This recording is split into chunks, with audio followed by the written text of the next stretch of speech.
ನಮಸ್ಕಾರ ಗೆಳೆಯರೆ. ಒಂದ್ ಕಡೆ ವಿಶ್ವದ ಅತ್ಯಾಧುನಿಕ ತಂತ್ರಜ್ಞಾನ ಹೊಂದಿರುವ ಜಪಾನ್, ಮತ್ತೊಂದು ಕಡೆ ವೇಗವಾಗಿ ತನ್ನದೇ ಯುದ್ಧ ನೌಕೆಗಳನ್ನು ನಿರ್ಮಿಸುತ್ತಿರುವ ಭಾರತ. ಈ ಎರಡೂ ದೇಶಗಳು ಒಂದಾಗಿ ಹೊಸ ಯುದ್ಧ ನೌಕೆಗಳನ್ನು ಅಭಿವೃದ್ಧಿಪಡಿಸಿದರೆ ಹೇಗಿರ್ತದೆ? ಅದರಲ್ಲೂ ಆ ಯುದ್ಧ ನೌಕೆಯಲ್ಲಿ ಭಾರತದ ಅತ್ಯಂತ ಶಕ್ತಿಶಾಲಿ ಬ್ರಹ್ಮೋಸ್ ಕ್ಷಿಪಣಿ ಇದ್ರೆ ಇದು ಈಗಾಗಲೇ ಆಗಿರುವ ಒಪ್ಪಂದವೇ ಅಥವಾ ಕೇವಲ ಒಂದು ಸಾಧ್ಯತೆ? ಆಗಸ್ಟ್ 20, 2026ರಂದು ನವದೆಹಲಿಯಲ್ಲಿ ನಡೆದ ಭಾರತ ಜಪಾನ್ ರಕ್ಷಣಾ ಸಚಿವರ ಸಭೆಯ ನಂತರ ಹೊರಬಂದ ಮಾಹಿತಿಯೊಂದು ಈ ಪ್ರಶ್ನೆಯನ್ನ ಇನ್ನಷ್ಟು ಕುತೂಹಲಕಾರಿಯಾಗಿಸಿದೆ. ಯಾಕಂದ್ರೆ ಎರಡು ದೇಶಗಳು ಈಗ ನಾವಲ್ ಶಿಪ್ ಬಿಲ್ಡಿಂಗ್ ಮತ್ತು ಡಿಸೈನ್ ಕ್ಷೇತ್ರದಲ್ಲಿ ಜಂಟಿ ಅಭಿವೃದ್ಧಿಯ ಸಾಧ್ಯತೆಯನ್ನ ಅನ್ವೇಷಿಸುವುದಕ್ಕಾಗಿ ಒಪ್ಪಿಕೊಂಡಿವೆ. ಹಾಗಾದ್ರೆ ಭವಿಷ್ಯದಲ್ಲಿ ಭಾರತ ಮತ್ತು ಜಪಾನ್ ಸೇರಿ ಬ್ರಹ್ಮೋಸ್ ಹೊಂದಿರುವ ಯುದ್ಧ ನೌಕೆಯನ್ನ ನಿರ್ಮಿಸಬಹುದೇ? ಯೂನಿಕಾರ್ನ್ ತಂತ್ರಜ್ಞಾನ ಇದರಲ್ಲಿ ಯಾವ ಪಾತ್ರವನ್ನು ವಹಿಸಬಹುದು? ಹಾಗೂ ಈ ಸಹಕಾರದ ಹಿಂದೆ ಚೀನಾದ ಸವಾಲು ಎಷ್ಟು ದೊಡ್ಡ ಕಾರಣ? ಸೊ ಬನ್ನಿ ಗೆಳೆಯರು, ಇವತ್ತಿನ ಈ ವಿಡಿಯೋದಲ್ಲಿ ಈ ಎಲ್ಲದರ ಬಗ್ಗೆ ಡಿಟೇಲ್ ಆಗಿ ಸಾಕ್ಷ್ಯಾಧಾರಗಳೊಂದಿಗೆ ನೋಡೋಣ. ಅದಕ್ಕಾಗಿ ಇಂಟ್ರೆಸ್ಟಿಂಗ್ ವಿಡಿಯೋನ ಕೊನೆವರೆಗೂ ನೋಡಿ, ಹಾಗೂ ಭಾರತದ ಪ್ರಗತಿಗಾಗಿ ವಿಡಿಯೋನ ಲೈಕ್ ಮಾಡುತ್ತಾ ಕಮೆಂಟಲ್ಲಿ ಜೈ ಹಿಂದ್ ಅಂತ ಬರೆಯುವುದನ್ನು ಮರೆಯದಿರಿ. ಸೊ ಗೆಳೆಯರೆ, ಮೊದಲು ನಿಜವಾಗಿ ಏನಾಯ್ತು ಅನ್ನೋದನ್ನು ಅರ್ಥ ಮಾಡಿಕೊಳ್ಳೋಣ. 2026 ಆಗಸ್ಟ್ 20ರಂದು ನವದೆಹಲಿಯಲ್ಲಿ ಭಾರತದ ರಕ್ಷಣಾ ಸಚಿವ ರಾಜನಾಥ್ ಸಿಂಗ್ ಮತ್ತು ಜಪಾನ್ನ ರಕ್ಷಣಾ ಸಚಿವ ಶಿಜಿರೋ ನಡುವೆ ಮಹತ್ವದ ದ್ವಿಪಕ್ಷೀಯ ಸಭೆ ನಡೆಯಿತು. ಹಾಗೂ ಈ ಸಭೆಯಲ್ಲಿ ಕೇವಲ ಸಾಮಾನ್ಯ ರಕ್ಷಣಾ ಸಹಕಾರದ ಬಗ್ಗೆ ಅಷ್ಟೇ ಚರ್ಚೆ ಆಗಿರಲಿಲ್ಲ. ಈ ಎರಡೂ ದೇಶಗಳು ಮೆರಿಟೈಮ್ ಸೆಕ್ಯೂರಿಟಿ ಕೋಆಪರೇಷನ್ ಅನ್ನ ಮತ್ತಷ್ಟು ಬಲಪಡಿಸುವ ಮೆಮೊರಾಂಡಮ್ ಆಫ್ ಅರೇಂಜ್ಮೆಂಟ್ಗೆ ಸಹಿ ಹಾಕಿದವು. ಹಾಗೂ ಇದರ ಅಡಿಯಲ್ಲಿ ಇಂಡಿಯನ್ ನೇವಿ ಮತ್ತು Japan maritime self defence force ನಡುವಿನ ಸಹಕಾರ, ಮೆರಿಟೈಮ್ ಡೊಮೇನ್ ಅವೇರ್ನೆಸ್ ಅಂದರೆ ಸಮುದ್ರದಲ್ಲಿ ನಡೆಯುತ್ತಿರುವ ಚಟುವಟಿಕೆಗಳ ಬಗ್ಗೆ ಮಾಹಿತಿ ಹಂಚಿಕೆ, ಸರ್ಚ್ ಆ್ಯಂಡ್ ರೆಸ್ಕ್ಯೂ ಹಾಗೂ ಹ್ಯುಮ್ಯಾನಿಟೇರಿಯನ್ ಅಸಿಸ್ಟೆನ್ಸ್ ಮತ್ತು ಡಿಸಾಸ್ಟರ್ ರಿಲೀಫ್ ಮುಂತಾದ ಕ್ಷೇತ್ರಗಳಲ್ಲಿ ಸಹಕಾರವನ್ನು ಹೆಚ್ಚಿಸುವ ಉದ್ದೇಶವಿದೆ. ಆದರೆ ಈ ಸಭೆಯಲ್ಲಿ ಅತ್ಯಂತ ಕುತೂಹಲಕಾರಿ ಅಂಶ ಇನ್ನೊಂದಿದೆ, ಹಾಗೂ ಅದು ಭಾರತ ಮತ್ತು ಜಪಾನ್ ನಾವಲ್ ಶಿಪ್ ಬಿಲ್ಡಿಂಗ್ ಮತ್ತು ಡಿಸೈನ್ ಕ್ಷೇತ್ರದಲ್ಲಿ ಜಾಯಿಂಟ್ ಡೆವಲಪ್ಮೆಂಟ್ ಸಾಧ್ಯತೆಯನ್ನ ಅನ್ವೇಷಿಸುವುದಕ್ಕಾಗಿ ಒಪ್ಪಿಕೊಂಡಿದೆ. ಗೆಳೆಯರೇ, ಇಲ್ಲಿ ಸ್ವಲ್ಪ ಗಮನಿಸಿ. ಇದು ಈ ಎರಡು ದೇಶಗಳು ಈಗಾಗಲೇ ಜಂಟಿಯಾಗಿ ಹೊಸ ಯುದ್ಧ ನೌಕೆ ನಿರ್ಮಿಸಲು ಒಪ್ಪಂದ ಮಾಡಿಕೊಂಡಿವೆ ಅನ್ನೋ ಅರ್ಥವಲ್ಲ. ಅಧಿಕೃತ ಹೇಳಿಕೆಯಲ್ಲಿ ಬಳಸಿರುವ ಪದವೇ ಎಕ್ಸ್ಪ್ಲೋರ್ ದ ಪಾಸಿಬಿಲಿಟಿ, ಅಂದ್ರೆ ಸಾಧ್ಯತೆಯನ್ನು ಪರಿಶೀಲಿಸುವ ಮತ್ತು ಮುಂದಿನ ಹಂತದ ಚರ್ಚೆ ನಡೆಸುವ ನಿರ್ಧಾರ. ಆದರೆ ಇದೇ ಮುಂದಿನ ದೊಡ್ಡ ರಕ್ಷಣಾ ಸಹಕಾರಕ್ಕೆ ಬಾಗಿಲು ತೆರೆಯಬಹುದು. ಹಾಗಾದ್ರೆ ಭಾರತ ಮತ್ತು ಜಪಾನ್ ಯುದ್ಧ ನೌಕೆಗಳ ನಿರ್ಮಾಣದ ಬಗ್ಗೆ ಯಾಕೆ ಮಾತನಾಡ್ತಾ ಇವೆ? ಗೆಳೆಯರೆ, ಇದರ ಉತ್ತರ ಎರಡು ದೇಶಗಳ ವಿಭಿನ್ನ ಸಾಮರ್ಥ್ಯಗಳಲ್ಲಿ ಅಡಗಿದೆ. ಜಪಾನ್ ಹಲವು ದಶಕಗಳಿಂದ ಅತ್ಯಾಧುನಿಕ ಮೆರಿಟೈಮ್ ಟೆಕ್ನಾಲಜಿ, ಸೆನ್ಸರ್ಸ್, ಕಮ್ಯುನಿಕೇಶನ್ಸ್ ಮತ್ತು ನಾವಲ್ ಡಿಸೈನ್ ಕ್ಷೇತ್ರಗಳಲ್ಲಿ ದೊಡ್ಡ ಅನುಭವವನ್ನು ಹೊಂದಿದೆ. ಮತ್ತೊಂದೆಡೆ ಭಾರತ ತನ್ನ ಸ್ವದೇಶಿ ಶಿಪ್ ಬಿಲ್ಡಿಂಗ್ ಸಾಮರ್ಥ್ಯವನ್ನು ವೇಗವಾಗಿ ಹೆಚ್ಚಿಸುತ್ತಿದೆ. ಫಾರ್ ಎಕ್ಸಾಂಪಲ್, ಇತ್ತೀಚೆಗೆ ಭಾರತೀಯ ನೌಕಾಪಡೆಗೆ ಸೇರಿದ ಹಲವು ಯುದ್ಧ ನೌಕೆಗಳು ಭಾರತದಲ್ಲಿ ವಿನ್ಯಾಸಗೊಂಡು ನಿರ್ಮಾಣಗೊಂಡಿದ್ದು, ಪ್ರಾಜೆಕ್ಟ್ 17A ನೀಲಗಿರಿ ಕ್ಲಾಸ್ ಸ್ಟೆಲ್ತ್ ಫ್ರಿಗೇಟ್ಸ್ ಇದಕ್ಕೆ ಉತ್ತಮ ಉದಾಹರಣೆ.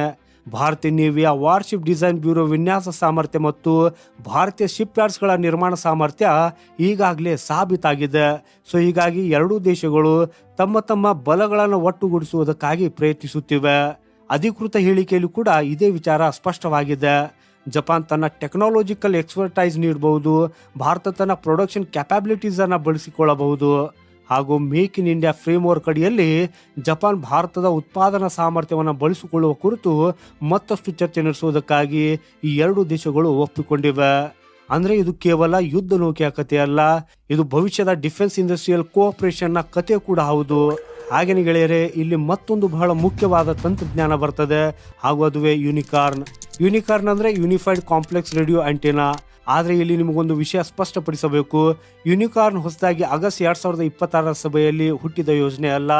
ಭಾರತ ಮತ್ತು ಜಪಾನ್ ಈಗಾಗಲೇ 2024ರಲ್ಲಿ ಯೂನಿಕಾರ್ನ್ ಮಸ್ತ್ ಕೋ ಡೆವಲಪ್ಮೆಂಟ್ಗಾಗಿ ಮೆಮೊರಾಂಡಮ್ ಆಫ್ ಇಂಪ್ಲಿಮೆಂಟೇಷನ್ಗೆ ಸಹಿ ಹಾಕಿದ್ದವು. ಯೂನಿಕಾರ್ನ್ನಲ್ಲಿ ಹಲವು ಕಮ್ಯುನಿಕೇಶನ್ ಸಿಸ್ಟಮ್ಸ್ ಅನ್ನು ಇಂಟಿಗ್ರೇಟೆಡ್ ಮಸ್ಟ್ ವ್ಯವಸ್ಥೆಯಲ್ಲಿ ಒಗ್ಗೂಡಿಸುವ ಉದ್ದೇಶವಿದೆ. ಸೊ ಇದರಿಂದ ನಾವಲ್ ಪ್ಲಾಟ್ಫಾರ್ಮ್ಸ್ನ ಸ್ಟೆಲ್ತ್ ಕ್ಯಾರೆಕ್ಟರಿಸ್ಟಿಕ್ಸ್ ಸುಧಾರಿಸುವುದಕ್ಕೆ ಸಹಾಯವಾಗಬಹುದು. ಅಂದರೆ ಯುದ್ಧ ನೌಕೆಯ ಮೇಲ್ಭಾಗದಲ್ಲಿ ಪ್ರತ್ಯೇಕವಾಗಿ ಕಾಣುವ ಹಲವು ಆಂಟೆನಾ ಸಿಸ್ಟಮ್ಸ್ ಬದಲಾಗಿ ಹೆಚ್ಚು ಇಂಟಿಗ್ರೇಟೆಡ್ ವಿನ್ಯಾಸವನ್ನು ಬಳಸುವ ಪ್ರಯತ್ನ. ಹಾಗೂ ಇದನ್ನು ಭಾರತದಲ್ಲಿ ಭಾರತ್ ಎಲೆಕ್ಟ್ರಾನಿಕ್ಸ್ ಲಿಮಿಟೆಡ್, ಜಪಾನ್ನ ಸಹಯೋಗದೊಂದಿಗೆ ಕೋ ಡೆವಲಪ್ ಮಾಡುವ ಯೋಜನೆ ಇದೆ. ಹಾಗೇನೆ ಇಲ್ಲಿ ಮತ್ತಷ್ಟು ಕುತೂಹಲಕಾರಿ ವಿಚಾರ ಏನಂದ್ರೆ 2026 ಜುಲೈನಲ್ಲಿ ನಡೆದ ಇಂಡಿಯಾ ಜಪಾನ್ ಎನ್ಯುವಲ್ ಸಮ್ಮಿಟ್ ನಲ್ಲಿ ಯೂನಿಕಾರ್ನ್ ಪ್ರಾಜೆಕ್ಟ್ ನ ಉಳಿದ ಟೆಕ್ನಿಕಲ್ ಡೀಟೇಲ್ಸ್ ಬಗ್ಗೆ ಪ್ರಿನ್ಸಿಪಲ್ ಲೆವೆಲ್ ಅಗ್ರಿಮೆಂಟ್ ಆಗಿರುವುದನ್ನ ಎರಡೂ ದೇಶಗಳು ಸ್ವಾಗತಿಸಿದವು ಮತ್ತು ಪ್ರಾಜೆಕ್ಟ್ ಅನ್ನು ಶೀಘ್ರವಾಗಿ ಮುನ್ನಡೆಸುವ ನಿರೀಕ್ಷೆಯನ್ನ ವ್ಯಕ್ತಪಡಿಸಿದವು. ಸೊ ಹೀಗಾಗಿ ಯೂನಿಕಾರ್ನ್ ಒಂದು ಕಲ್ಪನೆ ಅಲ್ಲ, ಇದು ಈಗಾಗಲೇ Bharat Japan defence technology cooperation ಅಲ್ಲಿ ನಡೆಯುತ್ತಿರುವ ನಿಜವಾದ ಪ್ರಾಜೆಕ್ಟ್. ಸೊ ಗೆಳೆಯರೆ, ಇಲ್ಲಿಯೇ ನಮ್ಮ ಇಂದಿನ ವಿಡಿಯೋದಲ್ಲಿನ ಅತ್ಯಂತ ಕುತೂಹಲಕಾರಿ ಪ್ರಶ್ನೆ ಬರ್ತದೆ. ಭಾರತದ ಫ್ರಂಟ್ ಲೈನ್ ವಾರ್ಶಿಪ್ಗಳಲ್ಲಿ ಈಗಾಗಲೇ ಬ್ರಹ್ಮೋಸ್ ಒಂದು ಪ್ರಮುಖ ಸ್ಟ್ರೈಕ್ ವೆಪನ್ ಆಗಿದೆ. ಡಿಸ್ಟ್ರಾಯರ್ಸ್ ಮತ್ತು ಫ್ರಿಗೇಟ್ ಸೇರಿದಂತೆ ಭಾರತೀಯ ನೌಕಾಪಡೆಯ ಹಲವು ಫ್ರಂಟ್ ಲೈನ್ ಸರ್ಫೇಸ್ ಕಾಂಬ್ಯಾಟ್ ಪ್ಲಾಟ್ಫಾರ್ಮ್ಸ್ಗಳಲ್ಲಿ ಶಿಪ್ ಬೇಸ್ಡ್ ಬ್ರಹ್ಮೋಸ್ ಅನ್ನ ಬಳಸಲಾಗ್ತಾ ಇದೆ. ಹಾಗಾದ್ರೆ ಭವಿಷ್ಯದಲ್ಲಿ ಭಾರತ ಮತ್ತು ಜಪಾನ್ ಸೇರಿ ಒಂದು ಯುದ್ಧ ನೌಕೆಯನ್ನು ಅಭಿವೃದ್ಧಿಪಡಿಸಿದ್ರೆ ಅದರಲ್ಲೂ ಬ್ರಹ್ಮೋಸ್ ಇರಬಹುದೇ? ಸೊ ಗೆಳೆಯರೆ, ಅದನ್ನು ತಿಳಿಯುವುದಕ್ಕಾಗಿ ನಾವು ಇಲ್ಲಿ ಈ ಎರಡು ವಿಷಯಗಳನ್ನು ಪ್ರತ್ಯೇಕವಾಗಿ ನೋಡಬೇಕು. ಮೊದಲನೆಯದು, ಭಾರತ ಜಪಾನ್ ಜಂಟಿ ನೇವಲ್ ಶಿಪ್ ಬಿಲ್ಡಿಂಗ್ ಕುರಿತು ಹೊಸ ಸಾಧ್ಯತೆಯ ಚರ್ಚೆ ನಿಜ. ಎರಡನೆಯದು, ಆ ಜಂಟಿ ಯುದ್ಧ ನೌಕೆಯಲ್ಲಿ ಬ್ರಹ್ಮೋಸ್ ಅಳವಡಿಸಲಾಗ್ತದೆ ಅನ್ನೋ ಯಾವುದೇ ಅಧಿಕೃತ ಘೋಷಣೆ ಆಗಿಲ್ಲ. ಅಂದ್ರೆ ಸದ್ಯಕ್ಕೆ ಬ್ರಹ್ಮೋಸ್ ಶಿಪ್ ಡೀಲ್ ಇಲ್ಲ. Joint naval ship building possibility ಹೌದು. ಸೊ ಹೀಗಾಗಿ ಸಾಮಾಜಿಕ ಜಾಲತಾಣಗಳಲ್ಲಿ ಭಾರತ ಜಪಾನಿಗೆ ಬ್ರಹ್ಮೋಸ್ ನೀಡಲಿದೆ ಅಥವಾ BrahMos equipped Japanese warship deal ಆಗಿದೆ ಅನ್ನೋ ಹೇಳುವ ಮಾಹಿತಿಯನ್ನ ಅಧಿಕೃತ ಒಪ್ಪಂದವೆಂದು ಪರಿಗಣಿಸಬಾರದು. ಆದರೆ ಭವಿಷ್ಯದಲ್ಲಿ ಒಂದು ಜಾಯಿಂಟ್ ವಾರ್ಶಿಪ್ ಪ್ರೋಗ್ರಾಮ್ ನಿಜವಾಗಿಯೂ ರೂಪುಗೊಂಡ್ರೆ ಯಾವ ವೆಪನ್ ಸಿಸ್ಟಮ್ ಅಳವಡಿಸಬೇಕು ಅನ್ನೋದು ಮುಂದಿನ ಹಂತದ ಟೆಕ್ನಿಕಲ್ ಮತ್ತು ಪಾಲಿಸಿ ಡಿಸ್ಕಷನ್ ಮೇಲೆ ಅವಲಂಬಿತವಾಗಿರ್ತದೆ.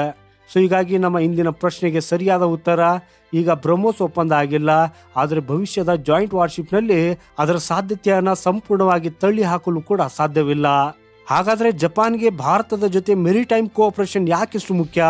ಗೆಳೆಯರೆ, ಇದಕ್ಕೆ ಒಂದೇ ಒಂದು ಕಾರಣ ಅಂತ ಹೇಳುವುದು ಸರಿಯಲ್ಲ, ಆದರೆ ಇಂಡೋ ಪೆಸಿಫಿಕ್ ನಲ್ಲಿ ಬದಲಾಗ್ತಾ ಇರುವ ಸೆಕ್ಯೂರಿಟಿ ಎನ್ವೈರನ್ಮೆಂಟ್ ಪ್ರಮುಖ ಕಾರಣಗಳಲ್ಲಿ ಒಂದು.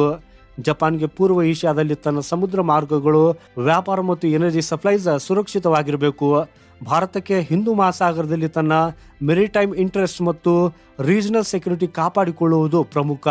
ಸೊ ಇದೇ ಕಾರಣಕ್ಕೆ ಎರಡು ದೇಶಗಳು ಸಿ ಲೈನ್ಸ್ ಆಫ್ ಕಮ್ಯುನಿಕೇಶನ್ ಅಂದ್ರೆ ವ್ಯಾಪಾರ ಮತ್ತು ಸರಕು ಸಾಗಣೆಗಾಗಿ ಬಳಸುವ ಪ್ರಮುಖ ಸಮುದ್ರ ಮಾರ್ಗಗಳ ಭದ್ರತೆಯನ್ನು ಹೆಚ್ಚಿಸುವ ಕುರಿತು ಸಹಕರಿಸುವುದಕ್ಕಾಗಿ ಒಪ್ಪಿಕೊಂಡಿವೆ. ಹಾಗೂ ಇದರಲ್ಲಿ novel ship visits, joint exercise, personal exchanges ಮತ್ತು ಲಾಜಿಸ್ಟಿಕಲ್ ಸಪೋರ್ಟ್ ಮುಂತಾದವು ಸೇರಿವೆ. ಇದರರ್ಥ ಭಾರತ ಮತ್ತು ಜಪಾನ್ ಪರಸ್ಪರ ಇನ್ನಷ್ಟು ಹತ್ತಿರವಾಗಿ ಕಾರ್ಯನಿರ್ವಹಿಸಬಹುದು. ಹಾಗೂ ಇದು ಕೇವಲ ಯುದ್ಧದ ಸಂದರ್ಭಕ್ಕೆ ಅಷ್ಟೇ ಅಲ್ಲ, ಸಮುದ್ರ ಅಪಘಾತ, ಪ್ರಕೃತಿ ವಿಕೋಪ, ಸರ್ಚ್ ಅಂಡ್ ರೆಸ್ಕ್ಯೂ ಅಥವಾ ಹ್ಯುಮ್ಯಾನಿಟೇರಿಯನ್ ಕ್ರೈಸಿಸ್ ಬಂದಾಗಲೂ ಈ ರೀತಿಯ ಮೆರಿಟೈಮ್ ಕೋಆಪರೇಷನ್ ಬಹಳ ಉಪಯುಕ್ತವಾಗಬಹುದು. ಆದರೆ ಇಂಡೋ ಪೆಸಿಫಿಕ್ನಲ್ಲಿ ಚೀನಾದ ವೇಗವಾಗಿ ಹೆಚ್ಚುತ್ತಿರುವ ಮೆರಿಟೈಮ್ ಕ್ಯಾಪಬಿಲಿಟಿ ಕೂಡ ಈ ಸಂಪೂರ್ಣ ಸ್ಟ್ರಾಟಜಿಕ್ ಪಿಕ್ಚರ್ನ ಒಂದು ಪ್ರಮುಖ ಭಾಗವಾಗಿದೆ. ಗೆಳೆಯರೆ, ಈ ಹೊಸ ಸಹಕಾರದ ಮತ್ತೊಂದು ಪ್ರಮುಖ ಭಾಗವೆಂದರೆ ಮೈನ್ ಕೌಂಟರ್ ಮೇಜರ್ಸ್. ಸಮುದ್ರದಲ್ಲಿ ಅಳವಡಿಸಲಾಗಿರುವ ಮೈನ್ಸ್ ಹಡಗುಗಳಿಗೆ ದೊಡ್ಡ ಅಪಾಯವಾಗಬಹುದು. ಸೊ ಆದ್ದರಿಂದ ಅವುಗಳನ್ನು ಪತ್ತೆ ಹಚ್ಚುವುದು ಮತ್ತು ನಿಷ್ಕ್ರಿಯಗೊಳಿಸುವ ಸಾಮರ್ಥ್ಯವನ್ನು ಹೆಚ್ಚಿಸುವುದಕ್ಕಾಗಿ ಈ ಎರಡು ದೇಶಗಳು ಒಟ್ಟಾಗಿ ಕೆಲಸ ಮಾಡುವ ಬಗ್ಗೆ ಒಪ್ಪಿಕೊಂಡಿವೆ. ಇದರ ಜೊತೆಗೆ ಶಿಪ್ ರಿಪೇರ್ ಕೋಆಪರೇಷನ್ ಕೂಡ ಬಹಳ ಮುಖ್ಯ. ಭಾರತ ಮತ್ತು ಜಪಾನ್ ಪರಸ್ಪರ ಶಿಪ್ ರಿಪೇರ್ ಫೆಸಿಲಿಟಿ ಒದಗಿಸುವ ವ್ಯವಸ್ಥೆಯನ್ನು ಮುಂದುವರಿಸುವುದಕ್ಕಾಗಿ ಮತ್ತು ಮುಂದಿನ ದಿನಗಳಲ್ಲಿ ಶಿಪ್ ರಿಪೇರ್ ಅರೇಂಜ್ಮೆಂಟ್ ಅನ್ನ ಅಂತಿಮಗೊಳಿಸುವುದಕ್ಕಾಗಿಯೂ ಕೂಡ ಒಪ್ಪಿಕೊಂಡಿವೆ. ಹಾಗೂ ಇದು ಆಪರೇಷನಲ್ಲಿ ಬಹಳ ಉಪಯುಕ್ತ. ಯಾಕಂದ್ರೆ ಒಂದು ನೌಕೆ ತನ್ನ ದೇಶದಿಂದ ಸಾವಿರಾರು ಕಿಲೋಮೀಟರ್ ದೂರದಲ್ಲಿ ಕಾರ್ಯಾಚರಣೆ ನಡೆಸುತ್ತಿದ್ದಾಗ ಮೇಂಟೆನೆನ್ಸ್ ಅಥವಾ ರಿಪೇರ್ ಅಗತ್ಯವಾದರೆ ಪ್ರತಿಯೊಂದು ಸಂದರ್ಭದಲ್ಲೂ ಹೋಮ್ ಪೋರ್ಟ್ಗೆ ಹಿಂತಿರುಗಬೇಕಾಗಿಲ್ಲ. ಸ್ನೇಹಪರ ಪಾರ್ಟ್ನರ್ ಕಂಟ್ರಿನಲ್ಲಿ ಮೇಂಟೆನೆನ್ಸ್ ಸಪೋರ್ಟ್ ಸಿಗುವುದು ಡಿಪ್ಲಾಯ್ಮೆಂಟ್ ಡ್ಯೂರೇಷನ್ ಮತ್ತು ಆಪರೇಷನಲ್ ಫ್ಲೆಕ್ಸಿಬಿಲಿಟಿ ಹೆಚ್ಚಿಸಲು ಸಹಾಯ ಮಾಡಬಹುದು. ಗೆಳೆಯರೆ, ಭಾರತ ಜಪಾನ್ ರಕ್ಷಣಾ ಸಹಕಾರ ಕೇವಲ ನೌಕಾಪಡೆಗೆ ಸೀಮಿತವಾಗಿಲ್ಲ. ಎರಡು ದೇಶಗಳ ಸೇನೆಗಳು ಈಗಾಗಲೇ ಧರ್ಮ ಗಾರ್ಡಿಯನ್ಸ್ ನಂತಹ ಎಕ್ಸರ್ಸೈಸ್ ಅನ್ನ ನಡೆಸುತ್ತಿವೆ. ನೌಕಾಪಡೆಯ ಮಟ್ಟದಲ್ಲಿ ಜಿಮೆಕ್ಸ್ ಪ್ರಮುಖ ಎಕ್ಸರ್ಸೈಸ್, ವಾಯುಪಡೆಯಲ್ಲಿ ವೀರ್ ಗಾರ್ಡಿಯನ್ ಸೇರಿದಂತೆ ಸಹಕಾರ ಮುಂದುವರಿಯುತ್ತಿದೆ. ಹಾಗೂ ಇತ್ತೀಚಿನ ಬೆಳವಣಿಗೆಯಲ್ಲಿ ಜಪಾನ್ನ ಫೈಟರ್ ಏರ್ಕ್ರಾಫ್ಟ್ಗಳು ಭಾರತದಲ್ಲಿ ನಡೆಯಲಿರುವ ವೀರ್ ಗಾರ್ಡಿಯನ್ 2026 ಎಕ್ಸರ್ಸೈಸ್ನಲ್ಲಿ ಭಾಗವಹಿಸುವ ಯೋಜನೆಯು ಗಮನ ಸೆಳೆದಿದೆ. ಅಂದ್ರೆ ಆರ್ಮಿ, ನೇವಿ, ಏರ್ ಫೋರ್ಸ್ ಮೂರು ಕ್ಷೇತ್ರಗಳಲ್ಲೂ ಭಾರತ ಜಪಾನ್ ಡಿಫೆನ್ಸ್ ರಿಲೇಶನ್ಶಿಪ್ ನಿಧಾನವಾಗಿ ಹೆಚ್ಚು ಆಪರೇಷನಲ್ ಆಗ್ತಾ ಇದೆ. ಆದ್ರೆ ಗೆಳೆಯರೆ, ಈ ಸಂಪೂರ್ಣ ಬೆಳವಣಿಗೆಯಲ್ಲಿ ನನಗೆ ಅತ್ಯಂತ ಮುಖ್ಯವಾಗಿ ಕಾಣಿಸುವ ವಿಚಾರ ಹೊಂದಿದೆ. ಅದು ಏನಂದ್ರೆ ಇಂಡಿಯಾಸ್ ಡಿಫೆನ್ಸ್ ಮ್ಯಾನುಫ್ಯಾಕ್ಚರಿಂಗ್ ಕ್ಯಾಪಬಿಲಿಟಿ. ಒಂದ್ ಕಾಲದಲ್ಲಿ ಭಾರತ ದೊಡ್ಡ ಪ್ರಮಾಣದಲ್ಲಿ ಡಿಫೆನ್ಸ್ ಇಕ್ವಿಪ್ಮೆಂಟ್ ಅನ್ನ ವಿದೇಶಗಳಿಂದ ಖರೀದಿಸುವ ದೇಶವಾಗಿತ್ತು. ಆದ್ರೆ ಈಗ ಭಾರತ ತನ್ನದೇ ಯುದ್ಧ ನೌಕೆಗಳನ್ನ ವಿನ್ಯಾಸಗೊಳಿಸ್ತಾ ಇದೆ. ಭಾರತೀಯ ಶಿಪ್ ಯಾರ್ಡ್ಸ್ ಹೊಸ ಫ್ರಿಗೇಟ್ಸ್, ಡಿಸ್ಟ್ರಾಯರ್ಸ್ ಮತ್ತು ವಿವಿಧ ನೇವಲ್ ಪ್ಲಾಟ್ಫಾರ್ಮ್ಸ್ ಅನ್ನ ನಿರ್ಮಿಸುತ್ತಿವೆ. ಹಾಗೂ ಈಗ ಜಪಾನ್ನಂತಹ ಅಡ್ವಾನ್ಸ್ಡ್ ಟೆಕ್ನಾಲಜಿ ಪಾರ್ಟ್ನರ್ ಜೊತೆಗೆ ಕೋ ಡೆವಲಪ್ಮೆಂಟ್ ಮತ್ತು ಕೋ ಪ್ರೊಡಕ್ಷನ್ ಪಾಸಿಬಿಲಿಟೀಸ್ ಬಗ್ಗೆ ಚರ್ಚೆ ನಡೀತಾ ಇದೆ. ಹಾಗೂ ಇದು ಮೇಕ್ ಇನ್ ಇಂಡಿಯಾ ಮತ್ತು ಆತ್ಮನಿರ್ಭರ ಭಾರತಕ್ಕೆ ಮತ್ತೊಂದು ಡೈಮೆನ್ಷನ್ಸ್ ನೀಡಬಹುದು. ಅಂದ್ರೆ ಅಂತಿಮ ಪ್ರಾಜೆಕ್ಟ್ ಯಾವ ರೀತಿಯ ವಾರ್ಶಿಪ್ ಆಗಿರ್ತದೆ, ಯಾವ ಟೆಕ್ನಾಲಜಿಯನ್ನು ಬಳಸಲಾಗ್ತದೆ, ಯಾವ ಶಿಪ್ ಯಾರ್ಡ್ ನಲ್ಲಿ ನಿರ್ಮಿಸಲಾಗ್ತದೆ ಹಾಗೂ ಯಾವ ವೆಪನ್ ಸಿಸ್ಟಮ್ ಅಳವಡಿಸಲಾಗ್ತದೆ. ಗೆಳೆಯರೆ, ಇವೆಲ್ಲವೂ ಮುಂದಿನ ಟೆಕ್ನಿಕಲ್ ಡಿಸ್ಕಷನ್ಸ್ ಮತ್ತು ಗೋರ್ಮೆಂಟ್ನ ಡಿಸ್ಕಷನ್ನ ಮೇಲೆ ಅವಲಂಬಿತವಾಗಿರ್ತದೆ. ಹಾಗೂ ಇದರ ಜೊತೆಗೆ ಭಾರತ ಮತ್ತು ಜಪಾನ್ ಡೈರೆಕ್ಟರ್ ಜನರಲ್ ಮತ್ತು ಜಾಯಿಂಟ್ ಸೆಕ್ರೆಟರಿ ಮಟ್ಟದ ಒಂದು ವರ್ಕಿಂಗ್ ಗ್ರೂಪ್ ಸ್ಥಾಪಿಸುವುದಕ್ಕಾಗಿ ಒಪ್ಪಿಕೊಂಡಿವೆ.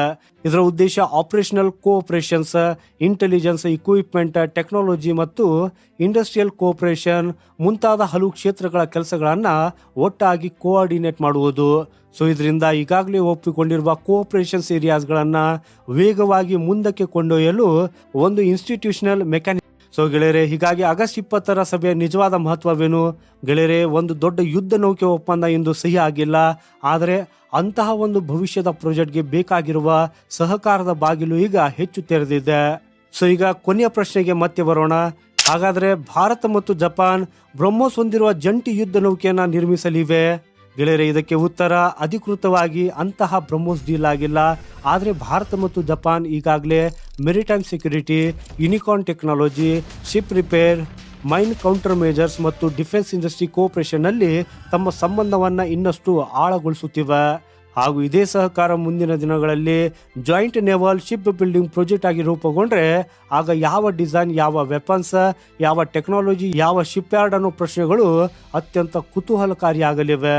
ಗೆಳೆಯರೆ, ನನ್ನ ಪ್ರಕಾರ ಇಂದಿನ ಬೆಳವಣಿಗೆ ನಿಜವಾದ ಹೆಡ್ಲೈನ್ ಬ್ರಹ್ಮೋಸ್ ಶಿಪ್ ಡೀಲ್ ಆಗಿದೆ ಅನ್ನೋದಲ್ಲ, ಅದರ ಬದಲು ಭಾರತ ಮತ್ತು ಜಪಾನ್ ಭವಿಷ್ಯದ ಜಂಟಿ ಯುದ್ಧ ನೌಕೆ ನಿರ್ಮಾಣದ ಬಾಗಿಲನ್ನ ತೆರೆದಿವೆ.